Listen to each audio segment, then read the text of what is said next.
Aujourd'hui, on va préparer des biscuits sablés décorés avec de la meringue et de la confiture. C'est une délicieuse recette qui vient de chez mon ami Soulef de la chaîne Amour de cuisine. Je vous mets le lien de sa chaîne pour aller voir ce qu'elle présente.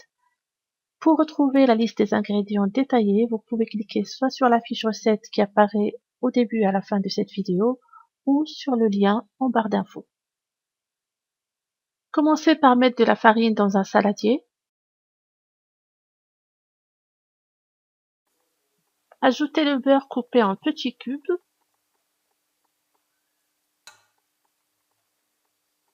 Ajoutez le sucre.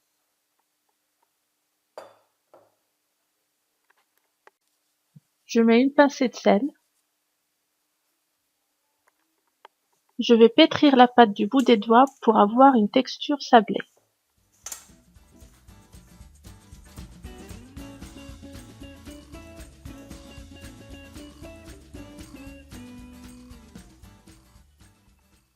Maintenant que j'ai un mélange bien sablé, j'ajoute quelques gouttes d'extrait de vanille pour parfumer ma pâte. Et maintenant, je ramasse la pâte avec les jaunes d'œufs que je rajoute par étapes.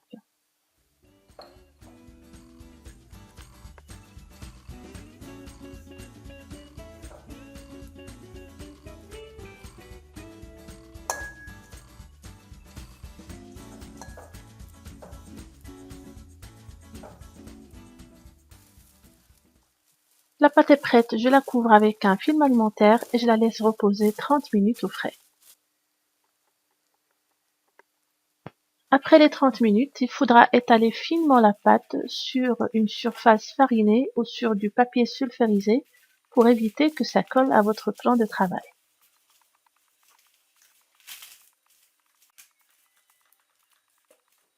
Découpez la pâte à l'aide d'un emporte-pièce de la forme de votre choix.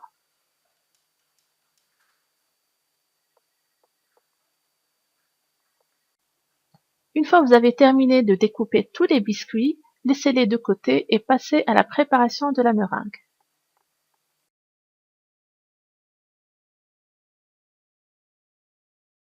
Pour faire une meringue, les blancs d'œufs doivent être à température ambiante. Vous mettez une pincée de sel et vous commencez à battre pour les monter en neige.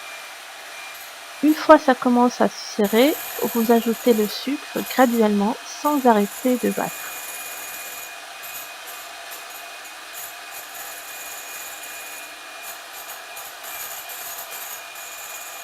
À la fin, la meringue doit être bien lisse, ferme et brillante. Vous ajoutez une goutte d'extrait de vanille et vous en remplissez une poche à douille.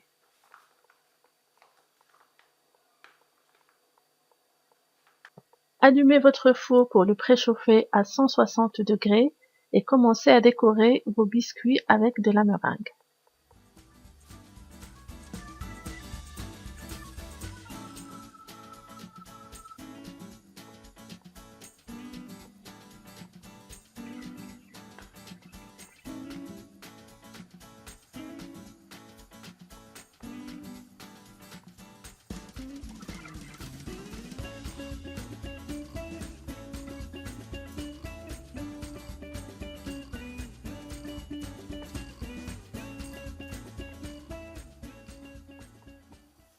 Enfournez aussitôt les biscuits et laissez-les cuire pendant 30 minutes.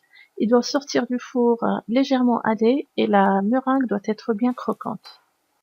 Laissez-les refroidir avant de les décorer avec la confiture de votre choix ou même du chocolat fondu ou du caramel, ça doit être très très bon aussi. Notre recette touche donc à sa fin. N'hésitez pas à aimer cette vidéo si vous avez apprécié, à la partager avec vos amis. Je vous dis bon appétit et à la prochaine.